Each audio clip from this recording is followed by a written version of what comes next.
Hola, buenas tardes. Bienvenidos nuevamente a nuestro podcast. Hoy estamos más acompañados. Bienvenido, César. Gracias por estar con nosotros. César es parte de nuestro equipo pastoral en San Carlos, así que estamos contentos que esté con nosotros. César, quizás podría presentarse. Sí, para mí es un agrado poder compartir, conversar un ratito de la palabra, de lo que se predicó este domingo, así que un saludo para todos aquellos que se vayan conectando. Bueno, ahí vamos a ir conociendo a César, no es tan tímido como lo vemos, pero esperemos que pueda ser de edificación. Ya empezamos con Romanos 1. Este domingo empezamos nuestra serie en la iglesia y dimos inicio a estos 4 meses que vamos a estar viendo el libro, carta, epístola de Romanos. Así que gracias al Señor por eso y esperemos que este tiempo que podamos conversar sea de edificación para nosotros. Romanos es una carta bien estudiada por los grandes teólogos. Si vamos a uno de los teólogos, Crisóstomo, no sé si lo conocen, lo han escuchado de él, dice que él lo leyó más de 2000 veces en toda su vida. O sea, si empezamos a sacar conclusiones, dice que lo leía prácticamente 2 veces a la semana. Y yo apenas 2 veces a la semana. Otro teólogo que es bien conocido es Martin Lloyd. Sí. Dice que él con su iglesia lo empezaron a estudiar, no sé si me pueden corroborar, me dicen que 16 años estudiando el libro de Romanos. Y nosotros vamos a estar 4 meses. La primera de muchas. Claro. Seguiremos. Este testimonio es así. Romanos es una epístola que uno puede estar toda la vida. Pero al final toda la palabra del Señor. Pero Romanos igual se caracteriza por ser una epístola altamente doctrinal, con una teología sistemática, como hemos escuchado que dice el pastor Felipe. Bueno, yo aprovecho también a saludar a quienes nos están escuchando, yo saludo a ustedes, contentos de estar aquí compartiendo nuevamente otra sesión. Y claro, como comentan, Romanos ha impactado la vida de muchas personas, de muchos teólogos, tanto hombres como mujeres durante la historia. Y humanamente podemos decir que es un libro como extraordinario, porque sabemos que toda la palabra es palabra inspirada y tiene la misma importancia. Pero Romano parece que tiene algo especial. ¿Será a lo mejor que es porque es sistemática? No lo sé. Pero justamente Romano tiene uno de mis libros, o sea, uno de mis capítulos favoritos. No sé si ustedes sabían eso. Romanos 2. Versículo 1 y versículo 2. Se nos dio cuenta. Sí. Yo les voy a dar una pista a aquellos que pueden escucharme los domingos en el sermón. Trato de meter ese texto en todos los sermones, de alguna manera. A veces no lo digo, este Romanos 12, 1 y 2, pero siempre parece que la voluntad de Dios es buena, agradable y perfecta. Es interesante Romano, porque si nosotros vamos a la historia o la cronología de cómo se escribieron las cartas, Romano no fue la primera carta. No. Podría haber sido Gálatas, Tesalonicenses, que está ahí, pero como ahora el panorama bíblico coloca a Romanos como la primera carta. O sea, tenemos los evangelios, tenemos los hechos de los apóstoles, ¡pum! Romanos. O sea, es como le da una importancia el orden bíblico. No sé, pues yo me imaginaba así como, bueno, tenemos 8.500 kilómetros de la cordillera de los Andes, pero algo muy hermoso de la cordillera de los Andes, quizás está al final, pero son las Torres del Paine. Yo digo, Romanos es como las Torres del Paine de la cordillera de los Andes. Claro.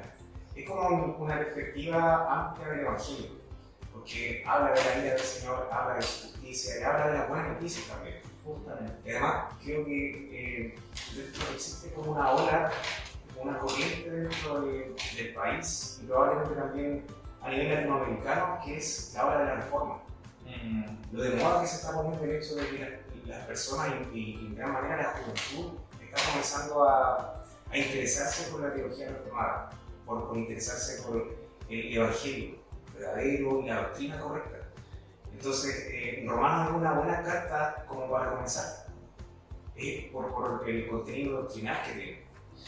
Justamente esto hace de Romanos una carta diferente, porque en las demás cartas Pablo trata de responder a cierta necesidad en la cual él ha podido estar, en una iglesia que él ha podido visitar.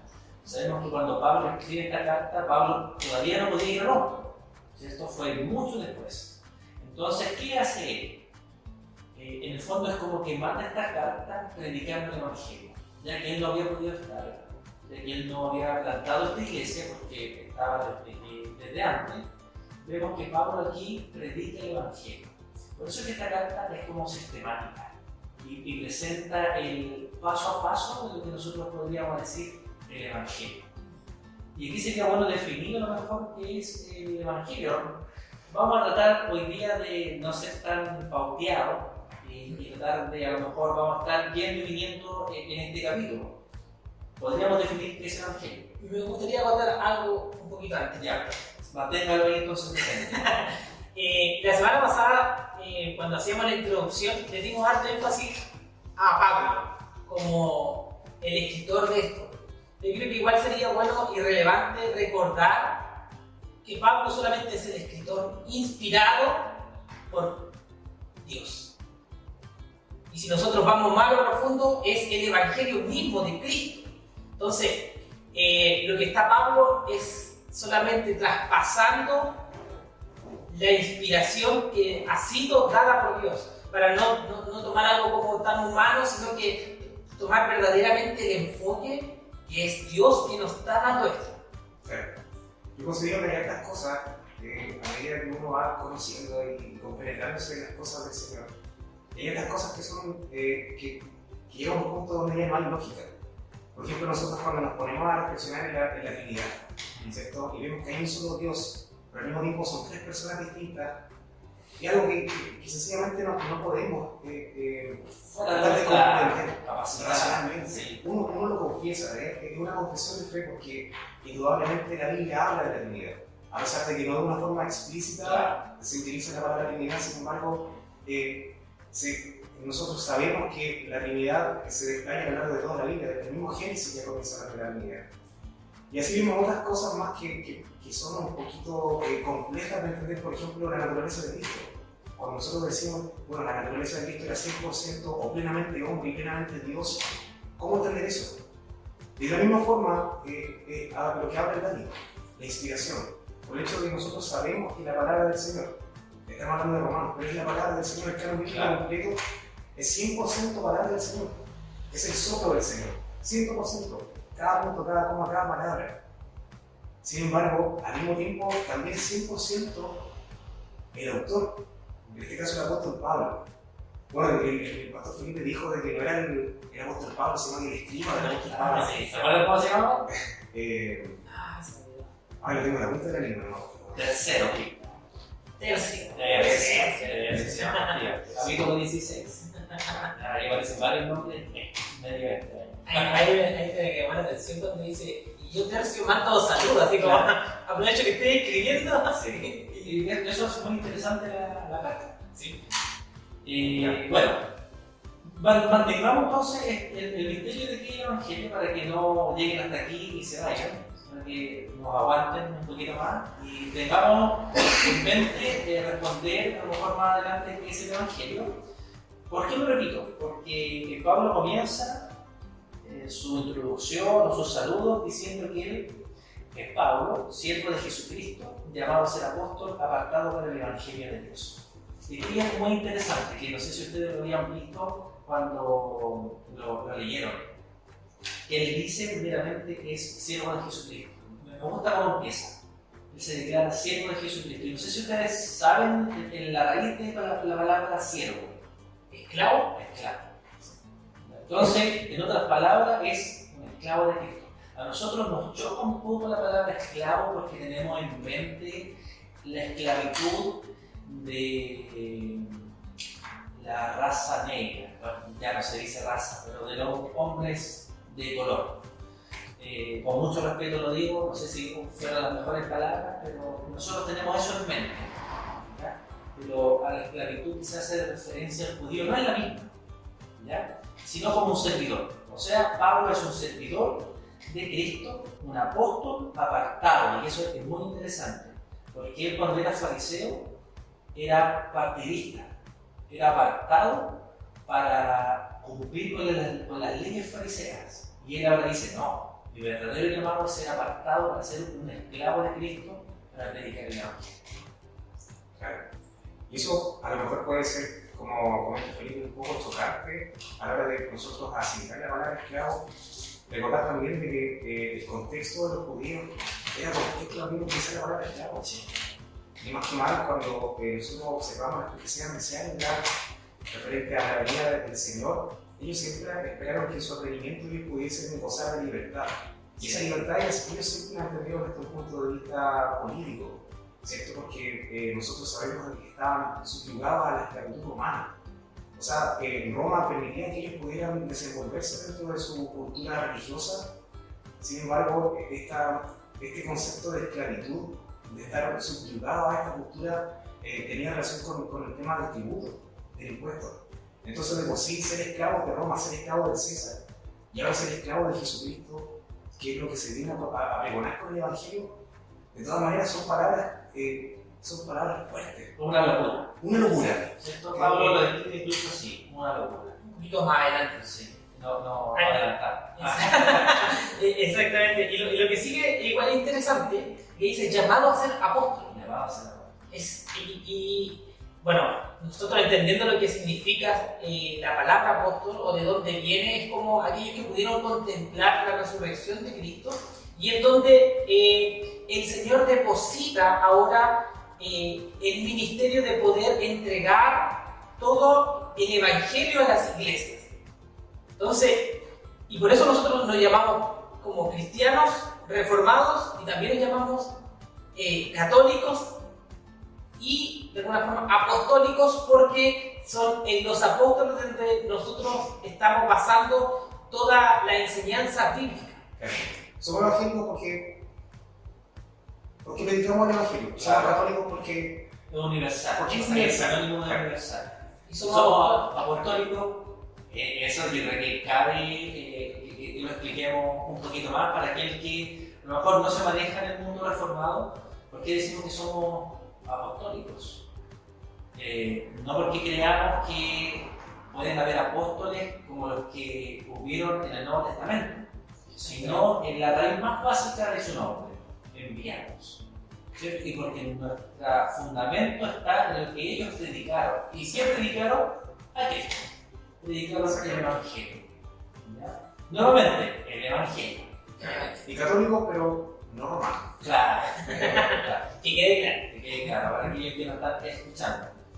Mientras leía en la semana, me llamaba mucho la atención porque Pablo, en los versículos más adelante, le dice a la iglesia: oye, ¿sabes que he tenido muchas ganas de ir a verlos? Que ha estado en mi oración. Entonces yo pensaba, ¿qué pasa si él se le hubiera dado la oportunidad de ir?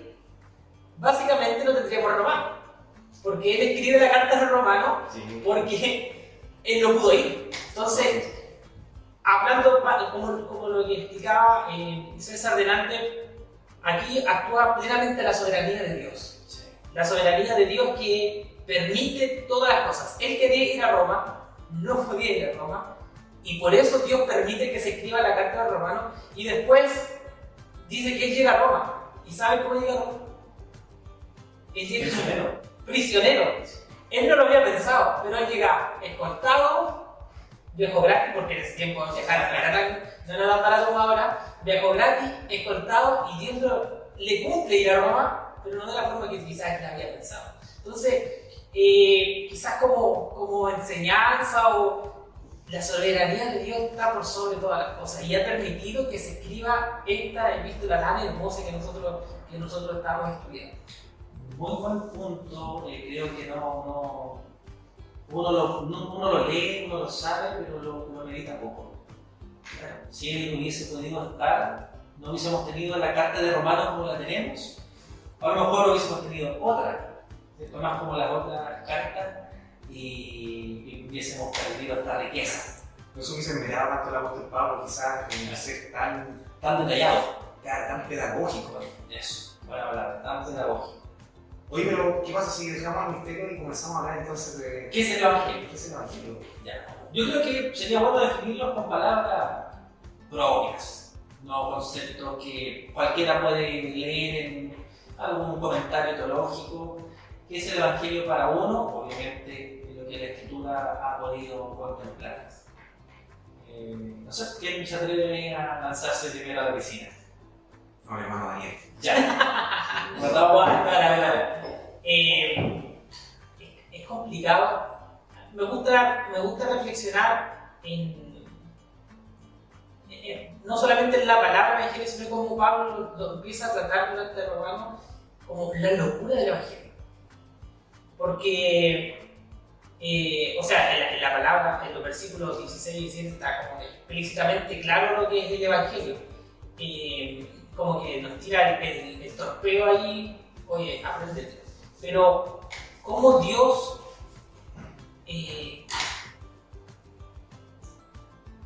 de alguna forma es como nos salva? Un Dios que de alguna forma está irado con el hombre, provee la salvación para dejar de estar airado con nosotros mediante el Evangelio. Eso me ha impactado desde que conocí al Señor. No es algo que puedo entender tan fácil, ¿no? que a lo largo de los años quizás he ido como masticándolo, pero es tremendo. Para mí es tremendo y es parte plenamente del Evangelio. Claro. Sí, hay un poco de romanticismo, creo, en las palabras de Dani, pero sí estoy de acuerdo porque creo que uno comprende el Evangelio, pero al mismo tiempo no deja de comprenderlo. Uno está constantemente comprendiéndolo. Y al menos a mí, para mí hizo mucho sentido, de verdad que mucho sentido, desde que comencé a entender las cosas del Señor o el cristianismo, ya no es así. Lo que dice Romanos 1, el verso 16 me parece. Sí. Cuando dice, no me avergüenzo del Evangelio, porque es poder de Dios para la salvación de todos los que creen. Entonces, yo dije, bueno, el Evangelio entonces es el poder de Dios para la salvación. Cuando hablamos de distintas aristas, esto quizás es algo obvio, pero yo desde que lo escuché, recién como que reflexioné esto, pero siempre el Evangelio habla de una salvación. Y nosotros entendemos de que son las buenas noticias, claro. Pero ¿salvación de qué? ¿O salvación de quién? Importante eso. Importante. A propósito de lo que estaba recién hablando Dani, de la justicia. ¿Te puedo pausar para contarte mi experiencia cuando más joven, más adolescente? Para mí era salvarme del infierno y Satanás. Luego comprendí que no, pero esa fue era como mi experiencia. Era, oh, qué bueno que Dios me salva, pero del infierno y Satanás, porque pensaba que Satanás tenía su propio reino y iba a ser liberado de eso, pensando que eso era lo terrible. No me quiero adelantar a la respuesta, pero eso era mi experiencia. Yo pensaba eso. Claro, yo creo que las personas no es que reflexionan o mediten mucho en esto, pero si uno la invita a reflexionar, probablemente muchos lleguen a esa conclusión. ¿De qué somos salvos? ¿Qué es lo que está pregonando el Evangelio? Una salvación. ¿De qué? ¿O de qué? No, el diablo y sus secuaces. Sí. Nos van a estar ahí a lo mejor con el tipo atormentando. Sí, saltando ahí para que no nos queman. Bueno, a mí lo que quizás podemos aguantar todavía la respuesta. Sí, estamos ahí, estamos tirando leña al fuego. lo que me llama la atención, hoy vivimos en un mundo lleno de un hombre que quiere ser observado, que quiere la vanagloria, que quiere ser yo. Si nosotros miramos las redes sociales, está lleno de eso y nos invita a eso. Muéstrate, quiérete. Es muy común, o sea, Porque tú lo vales. porque tú lo vales, tú tienes que quererte. Pero cuando vamos al Evangelio, y Pablo lo va a dejar claro en todos sus capítulos, sus 16 capítulos, que el único merecedor de la gloria es Él. No hay nadie más. Entonces es chocante. No es tuyo, no eres tú. Es la gloria para Él. Porque por eso deja de ser atractivo para el mundo. Por eso deja de ser llamativo. Porque nos viene a decir, no, tú no, es Él. Pero ahí estamos observando otra lista del Evangelio. Sí. Entonces estábamos hablando de la justicia, ahora estamos hablando de la gloria del Evangelio. Exactamente, en el versículo 18 él lo deja claro. Porque de Él, por Él y para Él son todas las cosas. A Él sea la gloria por los siglos de los siglos. Entonces, hablando más del Evangelio, es como quería mostrar esa lista que el Evangelio ha dejado de ser atractivo para el mundo, ha dejado de ser llamativo o algo donde poner su atención porque no lo ensalza a Él, Sí. no lo glorifica a Él, sino que tiene que entregarse, doblegarse y entregar toda la gloria a Dios. Yo creo que eso es súper importante mencionar un poquito más, porque, por ejemplo, Pablo menciona que él no se avergüenza del Evangelio. ¿Por qué no se avergüenza? Lo vimos en el sermón, pero para aquellos que no han visto el sermón, los invitamos a verlos. Pero es que esa vergüenza es de cuando tú confías en algo que al final es falso. ¿Ya? Tú confiaste a ojos cerrados en algo y te equivocaste. Entonces Pablo está diciendo, yo no me avergüenzo del Evangelio porque he comprobado que es algo veraz, que es algo cierto. ¿Ya? Y volvemos un poco a la introducción donde él dice que esto es como demostrado por su resurrección, en el versículo 4. ¿Cierto? Dice, con el poder del Espíritu Santo fue resucitado de entre los muertos. Entonces para él no era solo creer en Cristo un tema irracional, porque así ven a los cristianos, que creen en algo irracional. Pero él está diciendo, oye, no es tan solo una fe, una convicción de algo, sino también es algo histórico. Y es importante, porque se nos critica mucho de que somos irracionales. En el versículo que yo mencionaba, que me gusta harto, de Romanos 12, justamente hace énfasis a que tenemos un discernimiento claro y que esto nos lleva a vivir vidas espirituales. Yo antes de ser cristiano decía que el Evangelio es el refugio de los ignorantes. Mira, ¿y esa frase es tuya o la escuchaste por ahí? Según yo, era una frase que yo mismo acuñé cuando veía el Evangelio. Yo decía, bueno, que un evangélico se refugia en su fe por su ignorancia y que no tiene a lo mejor las herramientas mentales como para acudir a lo racional, a lo científico. No quieren la evolución, prefieren ser ignorantes y creer en algo como para poder tener alguna esperanza de algo. Sí. Era un pensamiento frío, pero eso es lo que quería yo, no voy a esconder. Mira, yo creo que es bueno porque en el fondo él más adelante en este mismo capítulo habla de que tenemos la creación para darnos cuenta del poder de la existencia de Dios. Y eso te lleva a decir entonces no es irracional creer en el Señor, creer por lo menos en un ser creador. Claro, es que está todo el bombardeo y creo que, o sea, si nosotros somos de una generación cercana a los 90, pero las generaciones de hoy día están mucho más bombardeadas por todo lo que es la filosofía del mundo. Sí. Y eso a lo mejor indirectamente ridiculiza el Evangelio.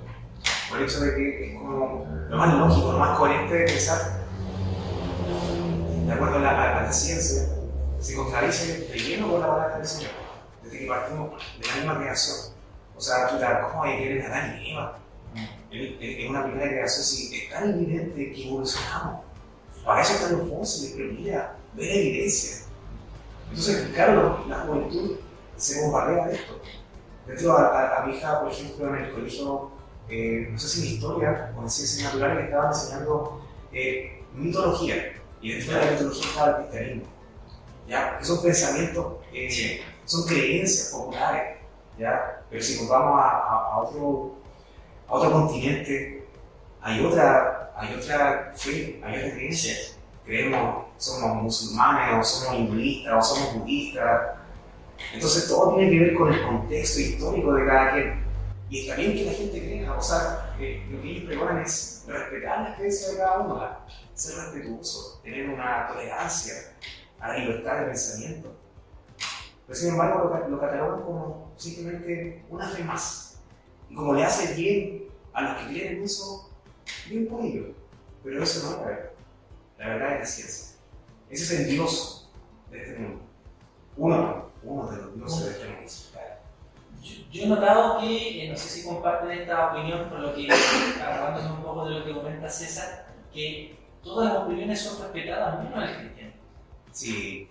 En nuestra actualidad. Sí. Hay muy poca tolerancia. Poca tolerancia, o sea, se puede tolerar cualquier teoría, cualquier otra religión, menos el cristianismo. Una vez escuché a un ateo en un programa de televisión y él dijo, hablando de los cristianos, para ser cristiano tiene que ser paciente. Yo no soy cristiano porque no estoy dispuesto a pasar por todo lo que pasa en mí. O sea, una sociedad que los bombardea continuamente, una cultura que se levanta en contra de ellos, en todas partes. O sea, tenemos que, y eso nos lleva a pensar que tenemos que, los que tenemos hijos, criar a nuestros hijos fuertes en su fe y en sus convicciones para que no los pasen a llevar y a nosotros tampoco. Claro. Es importante defender la fe como mansedumbre, como reverencia, pero estar preparado, ¿cierto? Porque para que no nos vean como ignorantes. El Evangelio es todo lo contrario a la ignorancia. El conocimiento bíblico es muy profundo. Es un mar, es un océano. Uno se penetra y nunca deja de sumergirse, nunca deja de descubrir las profundidades. Exacto, es una riqueza inagotable. Inagotable. Exacto. Es un pastor. Ya. Estamos en el Evangelio. Vamos a qué Evangelio. Yo voy a definirlo como utilizando un lenguaje popular, ¿cierto? Como la mejor noticia. La mejor noticia que podamos tener como humanidad es que tenemos salvación. No sé si puedo decir la respuesta de quién. Salvación de la ira de Dios, ¿cierto? No de Satanás, no del infierno, sino que somos librados de la ira de Dios. Y eso es lo terrible. O sea, la ira de Dios es lo terrible. Y somos librados de esa ira de Dios. O sea, lo que pensábamos, lo que muchas veces pensábamos, que yo también lo pensé, pastor, eso que decíamos que éramos librados de Satanás, yo nací pensando eso. Tenemos que recordar que Satanás está vencido. Satanás ya fue vencido, o sea, no tienen que librarnos de él, Satanás está bajo nuestros pies. Es a este Dios temible que nada lo puede detener. De este Dios nos está librando la salvación. Y si fuera así, imaginémonos. Nos libramos de las manos de Satanás y sus secuaces. Claro. ¿Qué significa eso? Significa que el Señor, digamos, no puede hacer nada, se queda de brazos cruzados mientras muchos de los pecadores que sufrieron la caída y murieron y se fueron a aquel lugar, es algo inevitable para él. O sea, también tenemos que considerar lo que es la voluntad permisiva del Señor. Claro. O sea, si lo vemos desde esa perspectiva. Sí. O sea, que el diablo está ahí, pero ¿por qué? Porque el Señor no lo puede evitar. Bueno, hablando desde los que ven o piensan desde esta misma visión. O sea, el Señor, si es todopoderoso, si realmente creemos que es todopoderoso, ¿quién puede torcer su corazón? ¿Quién puede hacer algo que contravenga su voluntad? Nadie. Nada. Entonces es algo que nosotros también hacemos con lógica, algo bíblico, por supuesto, pero también es un poco de lógica. Y lo bueno es que Pablo lo menciona más adelante, en Romanos 8. Aquí estamos tirando varios spoilers. Romanos 8, la seguridad de nuestra salvación.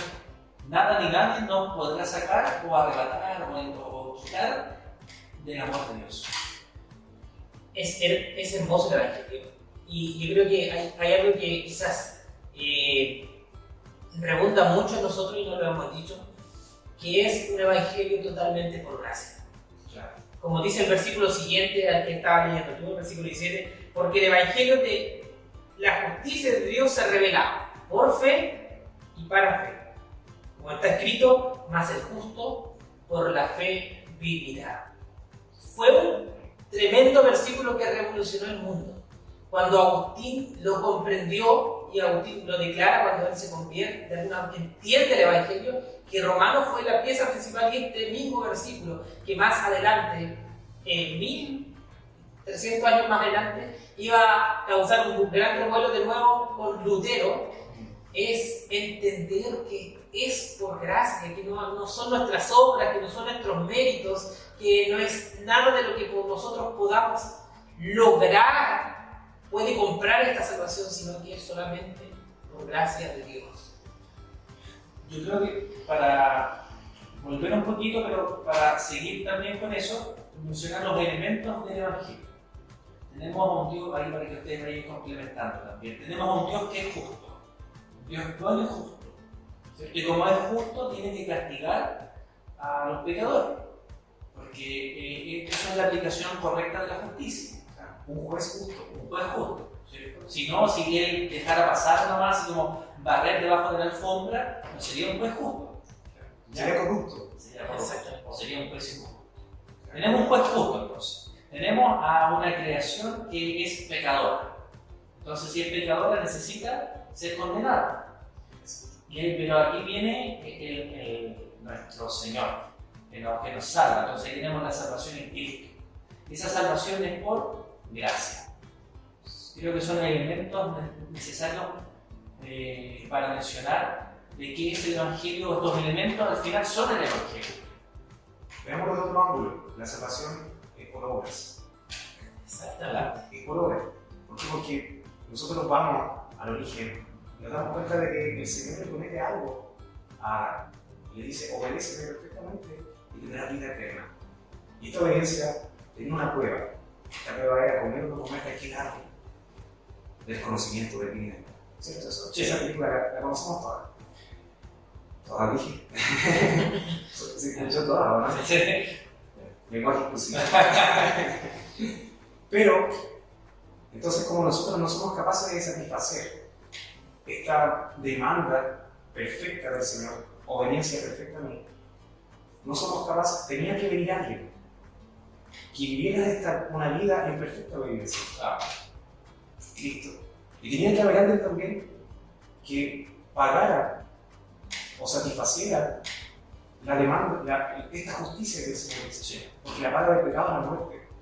Y por eso es que vino Cristo, y además de vivir la vida que nosotros teníamos que vivir, Él muere la muerte que nosotros teníamos que vivir.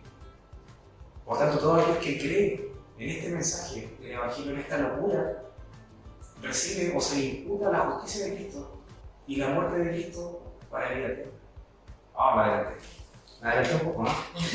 No, pero si puedes aclarar, porque no sé si yo escuché mal o aquí también los que vayan a escuchar, dijiste que la salvación es por obra.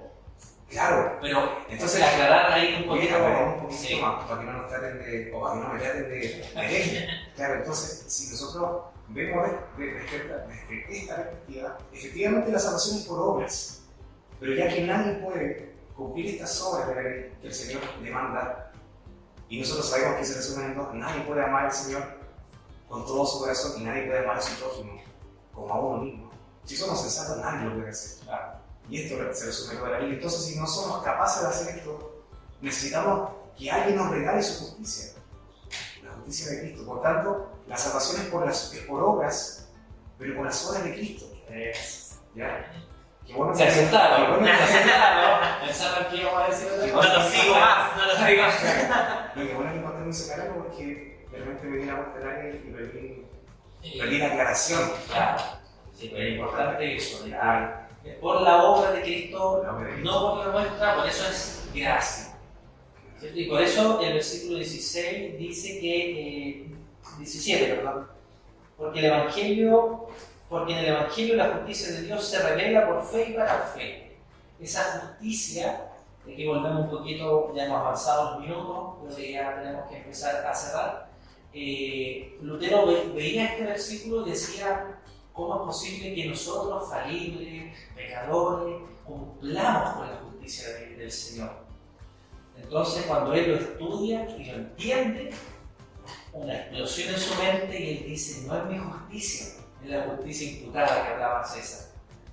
No sé si podemos a lo mejor referirnos un poco a ese concepto de imputación para aquel que no lo conoce bien. Si me permite, Cristo vive una vida perfecta, nosotros por otro lado vivimos vidas pecadoras. ¿Ya? Entonces su justicia, si se puede graficar, es tomada y expuesta en nosotros. Y nuestra maldad es tomada y expuesta en Cristo. Eso se llama doble imputación. Claro. Y es por eso que Cristo muere en una cruz como un pecador, sin cometer pecado. Y nosotros somos declarados justos, pero como una declaración. ¿Ya? Después vamos a tener la oportunidad de seguir especificando sobre estas palabras, pero creo que era bueno mencionarlo. Qué hermoso es hablar de Evangelio. A mí no hay otra verdad en la cual nos podamos deleitar. Y es bonito como en nuestro culto lo recordamos cada domingo. No nos cansamos. Y es lo único que podemos ser edificados. Porque, o sea, venir a escuchar la historia del pastor o del hermano que le debe predicar, el testimonio, no vamos a lograr nada. O sea, sí puede ser edificante, pero el culto para ti es el culto. Esa es la pregunta que tenemos que hacer. Sí. Entonces, claro, nos podemos juntar en la casa, podemos conversar y podemos dar el testimonio, porque yo creo que la mayoría tiene tremendo testimonio. Aquí, este es un espacio para dar Claro. testimonio, pero el culto Pero el culto es para él, es de él y por él. Sí. Es para la gloria de él. Entonces, nosotros no tenemos nada que ver.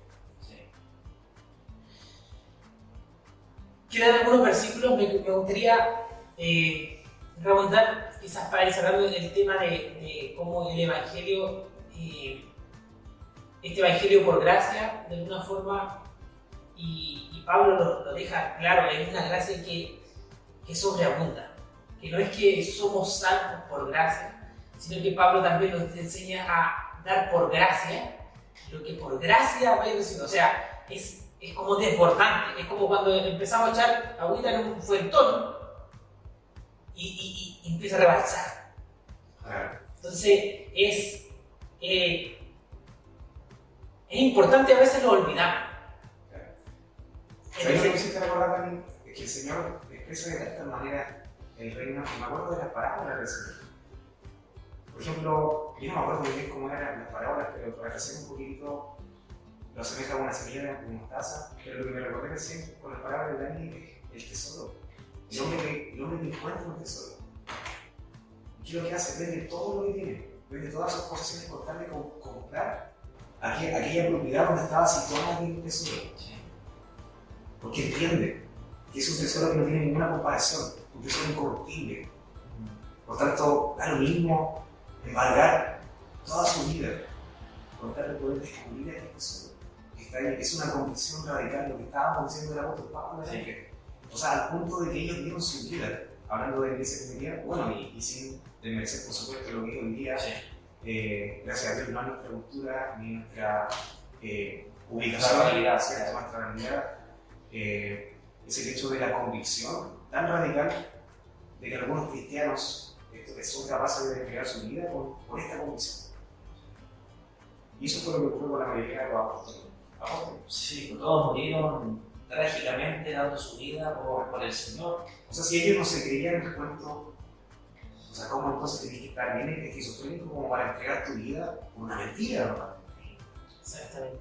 Y bueno, y ya para pasar al último punto, este evangelio que entendemos que es por gracia, que solamente Dios lo quiere manifestar al hombre y aquello que Él quiere manifestar. Y los días sábados con el grupo pequeño conversábamos sobre esto.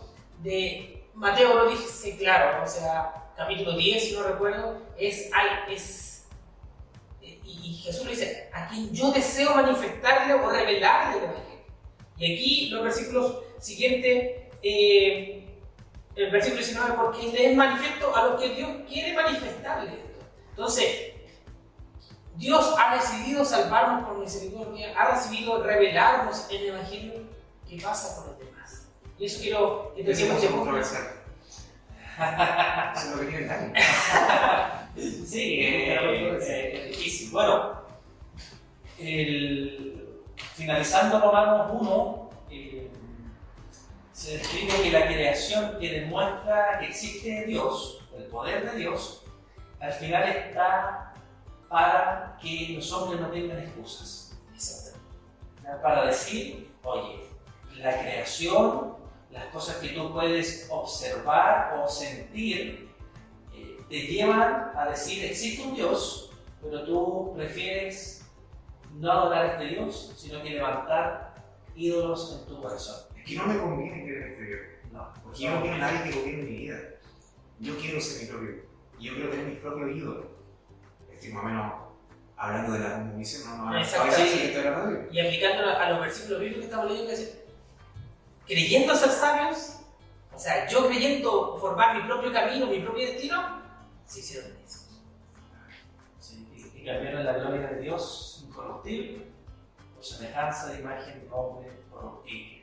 Y menciona algunos animales que eran los dioses de su época, pero hoy día nosotros tenemos otros dioses. No, yo creo en Dios, pero a mi manera. A mi manera. No hay que ser fanático tampoco. Claro, si yo igual le oro a Diosito, pero nunca he leído la Biblia. Entonces, ¿a qué Dios está adorando? No, yo tengo una palabra de vida en la casa. Y todos los fines de semana saco Un vasito de vida. Vasito de vida. Pero, estamos yendo a un extremo. A mí me gustaría quizás, muchas veces nos formamos a un Dios, pero dentro de la iglesia. Sí, también. O sea, nos encontramos, quizás de repente conversando con nuestras propias congregaciones, a hermanos que han de alguna forma formado otro Dios. Sí. Y cuán importante es volvernos a las Escrituras para entender verdaderamente este Dios maravilloso. Pero como para opinar, hermano, ¿me vas a dar un ejemplo de cuáles son esos hermanos? No, yo obviamente. Aquí traje la lista. Sino que hablas como del legalismo, hermano, hablas como de a qué te refieres exactamente. Por ejemplo, y lo vemos en los mismos versículos, hay quizás retrocediendo un poco, en el sentido de dar por gracia, por ejemplo, lo que por gracia recibimos. Muchas veces el Evangelio nos demuestra que es algo desbordante, que no es solamente para mí, es algo que yo tengo que desbordar hacia todos, hacia mi prójimo. Entonces, normalmente, por ejemplo, ¿quién se prepara el día domingo y dice, ¿cómo yo voy a ir a bendecir a mis hermanos? Eso es el Evangelio. El Evangelio tiene que desbordar de mi corazón. Y Dios me enseña a través de su Evangelio que yo, con los dones que Dios me da, yo bendigo a la iglesia. No nos olvidamos de eso y somos egoístas. En la gracia llega hasta mí y listo, y me salvó y voy para el cielo. No. Lo que decíamos antes, es que son tantas las aristas del Evangelio, son tantas, son demasiadas. Y todo esto es un aprendizaje, o sea, por eso es que la exhortación siempre es que crezcamos en gracia y conocimiento de la palabra del Señor para que podamos profundizar en esto. Y esto también al mismo tiempo nos maravilla. El hecho de profundizar en la palabra del Señor tiene que producir un gozo, una maravilla, digamos, del pensamiento que glorifica al Señor. Exactamente. Ahí, los versículos anteriores, incluso cuando Pablo está saludando, me llama la atención Pablo y lo deja muy a la vista. Pablo es el escritor de 13 cartas de las 21 que hay en todo el Nuevo Testamento. O sea, no es como un simple hombre. El podcast pasado veíamos cómo su estudio, sus dobles nacionalidades, podía hablar otras lenguas, no era un simple mortal. digámoslo como al tiempo de hoy, quizás había estado en la universidad, unos postítulos por ahí, pero él llega y él primero se presenta como siervo, después le dice, quiero ir a vosotros para que ustedes también me edifiquen. Entonces, eso es el Evangelio, cuando yo quiero mostrarme, cuando yo quiero ser más, o cuando yo quiero ser egoísta y no dar por gracia lo que por gracia hemos recibido, eso es ir formando otro Evangelio que se nos da, y eso pasa dentro de nuestras congregaciones. Cuando yo veo a alguien que se está, que es egoísta, que no quiere compartir, si Dios ha entregado eso es porque Él ha ido formando una propia percepción del Evangelio. Yo creo que siempre que actuamos en contra de lo que la palabra de Dios nos dice y dudamos del carácter de Dios, estamos formándonos otro Evangelio. A lo mejor no a grandes rasgos, pero sí al desobedecer estamos dudando de ese carácter de Dios. Por ejemplo, cuando dudamos en medio de la enfermedad o en medio de alguna circunstancia dolorosa, dudamos de que la voluntad de Dios es buena, agradable y perfecta. Entonces ahí estamos, Hermanos 12, Romanos 12, lo dije, pero tenía que decir, ahí estamos dudando del Evangelio y a lo mejor estamos levantando ídolos, sin darnos cuenta. Y los ídolos también pueden ser las cosas eclesiásticas. La religión, la iglesia. La iglesia. O la iglesia presbiteriana. Sí, la teología. Nuestro puesto en la iglesia se puede transformar en ídolo. Exactamente. Y como tú decías, pastor, quizás para ir cerrando, lo que estaba pasando en Romano era el conflicto entre los romanos y los judíos que venían de regreso, y por eso Pablo trata de marcarles la línea.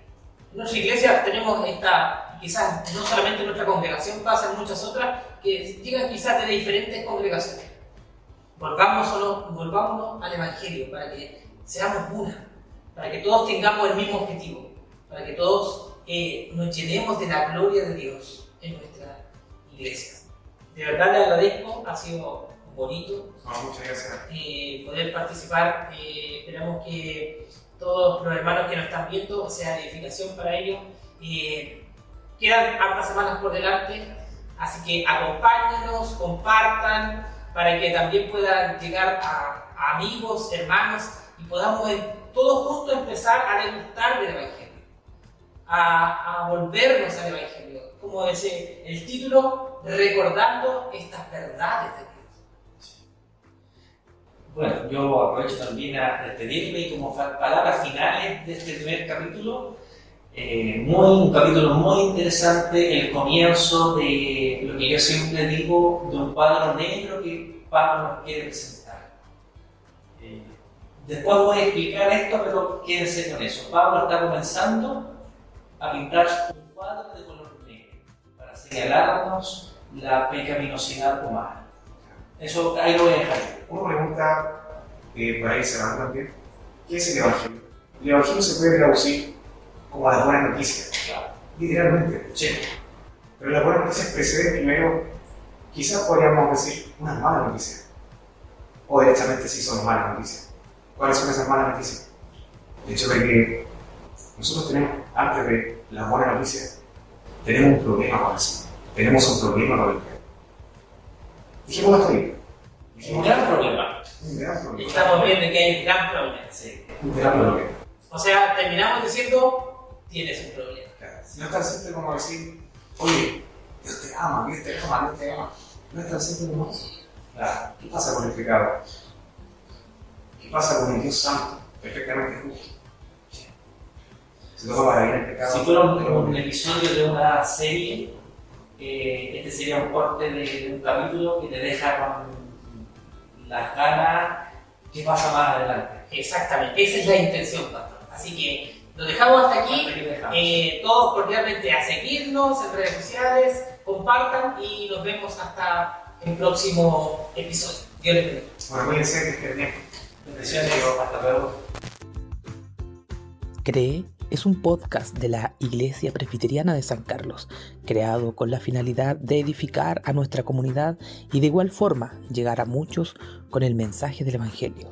Síguenos cada semana por nuestras redes sociales en Spotify, Instagram, YouTube y también en nuestra página web www.ipchsancarlos.com. Hasta pronto.